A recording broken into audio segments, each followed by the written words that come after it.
On today's news, Brodie Lee Jr. is all elite. Brodie Lee's wife issues a statement regarding those COVID-19 rumours. An update on a variety of roles that Sting will be doing in AEW. Christmas SmackDown brings in the highest rating of the year. Crazy. And Orton versus Wyatt set again for the Royal Rumble. This is the news time. Welcome to the news. My name is Phil Chambers. Over there on one side is Andrew Pollard. And the first story of today, Brodie Lee Jr. has been signed to All Elite Wrestling. Tony Schiavone was talking about this on the What Happened When podcast, and I've got a little quote from it that I'm just going to read out because it's quite nice.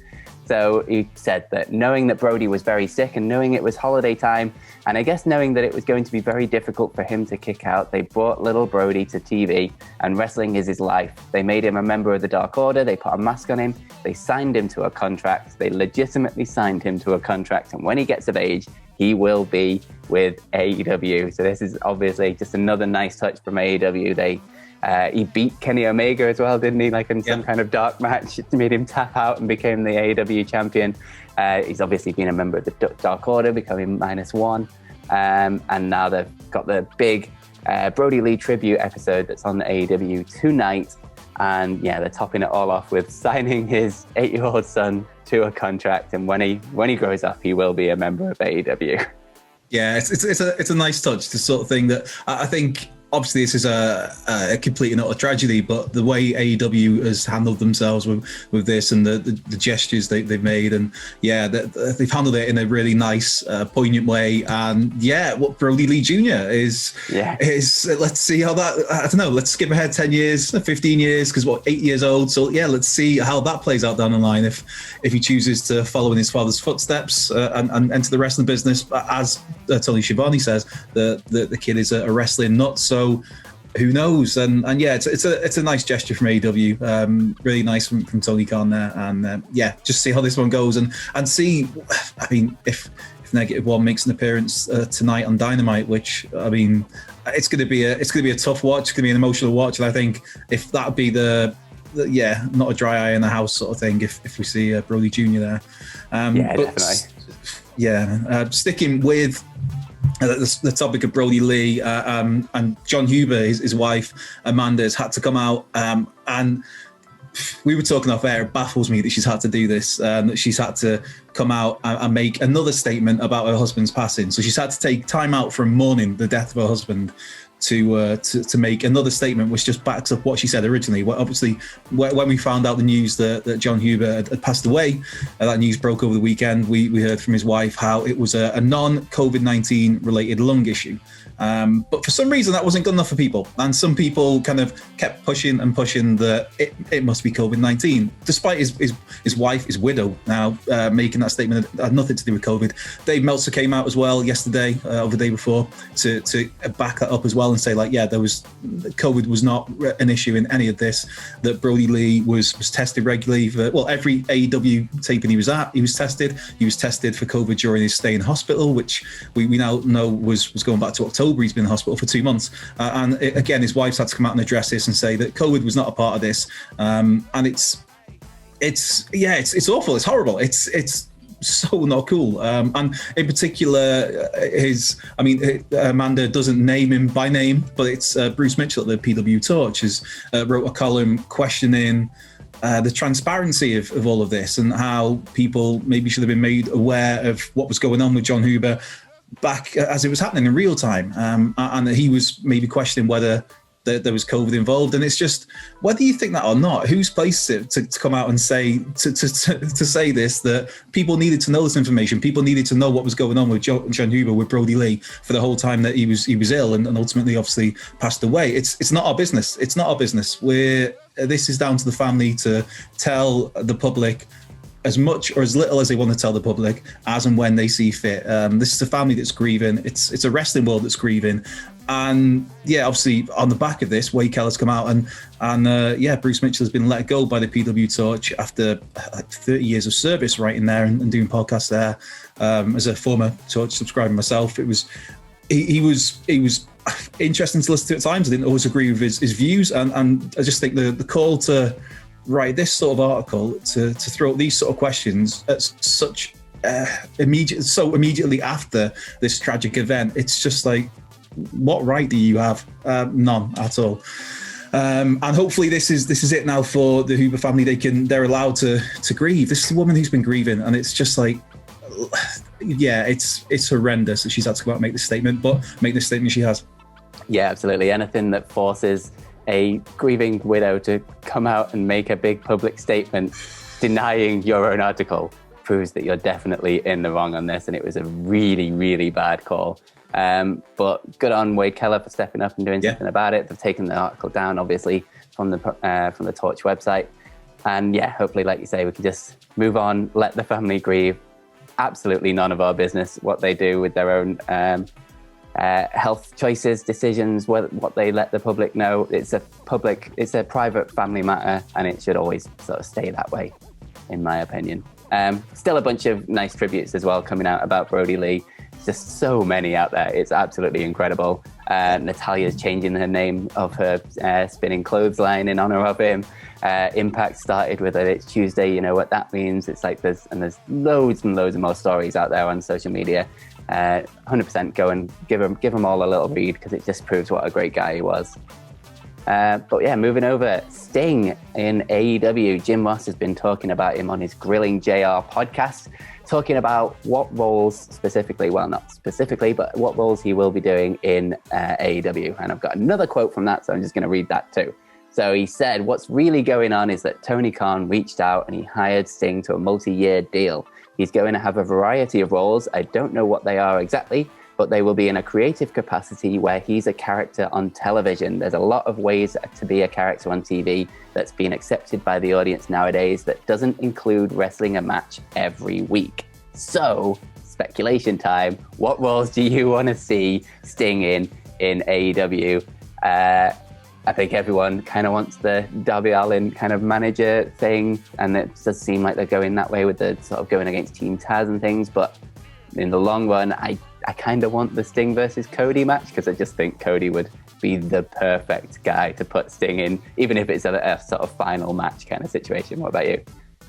AEW World Champ, that's it, all or nothing. No. Wrestling every week, damn it. Yes, exactly. No, as somebody who grew up as a little stinger as a kid watching WCW on ITV back in the day at silly o'clock in the morning. I remember that. Like 3 or 4 in the morning, like on a Monday night, Tuesday morning, and it was aging myself there totally. But yeah, I'm a huge Sting fan for as long as I've been a wrestling fan, pretty much.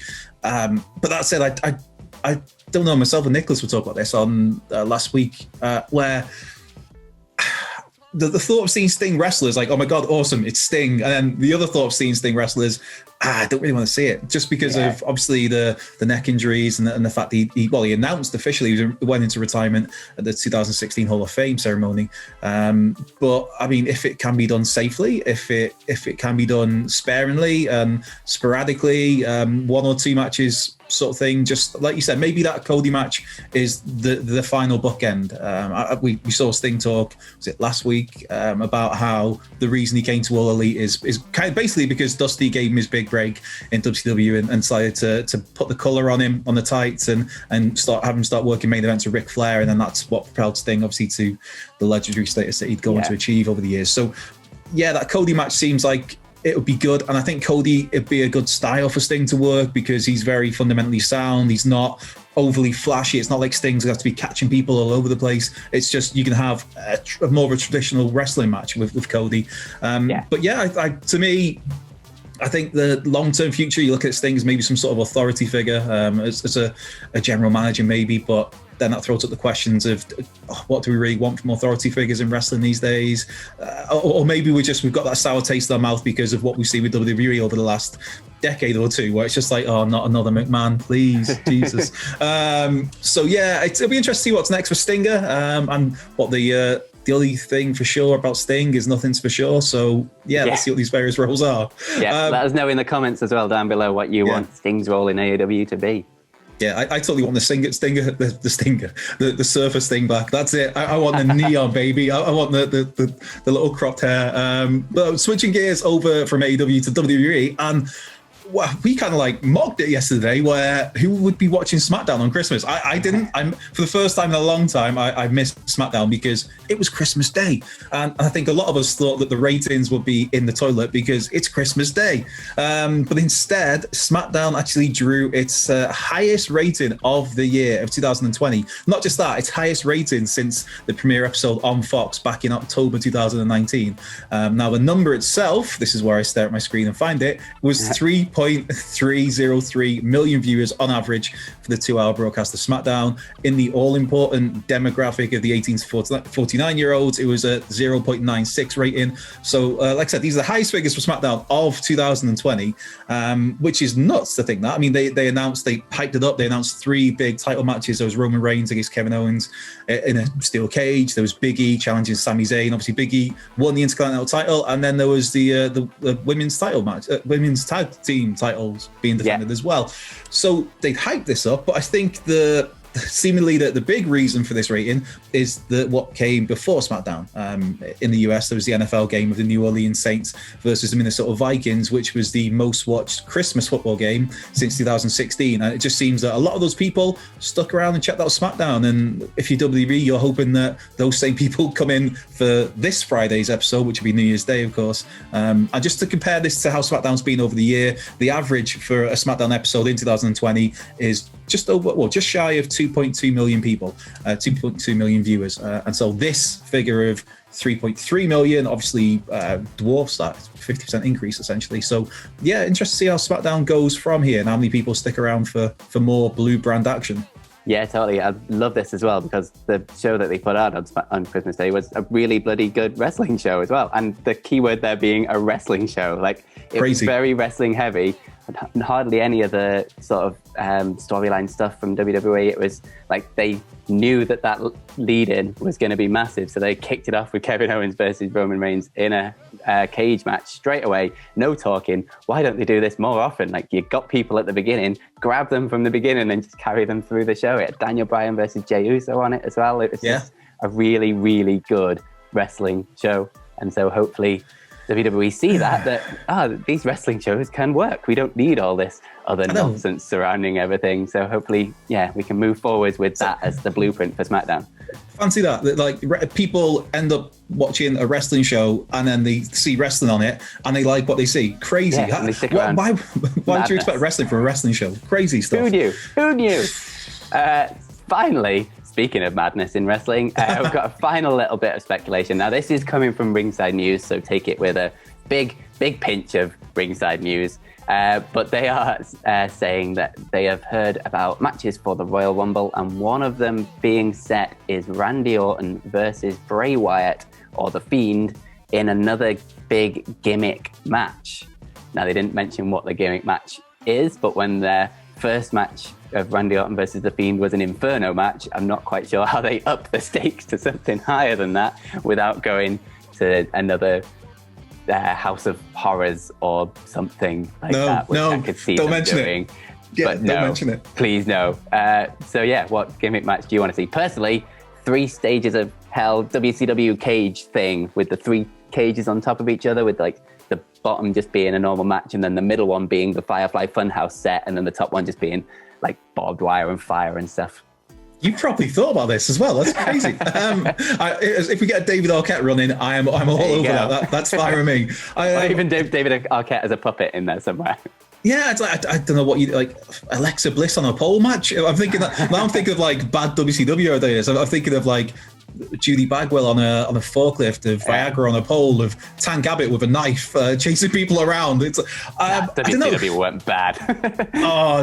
It's like still such a guilty pleasure, that like final year. It's I find myself going back and watching that far too often. I don't know. It's like one would have thought, and rightly so, that how would you top that in terms of just being a bit odd and nuts? How would you top that House of Horrors match they had in 2017 Payback? Yeah. So then we get the Firefly Inferno match, and I don't know. It's like you've set a dude on fire on pay-per-view.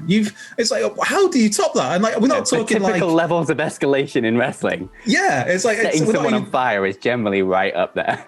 It's not even like in a way where it's like, oh, it's Kane with his arm on fire and there's some plastic there you can see, but you get the visual, but you know he's okay. It's like, and obviously we know that Bray Wyatt is okay, but it's like, it's not even just like that little flame. It's just like, okay, the dude's jacket went up at first and then he gets torched in the ring.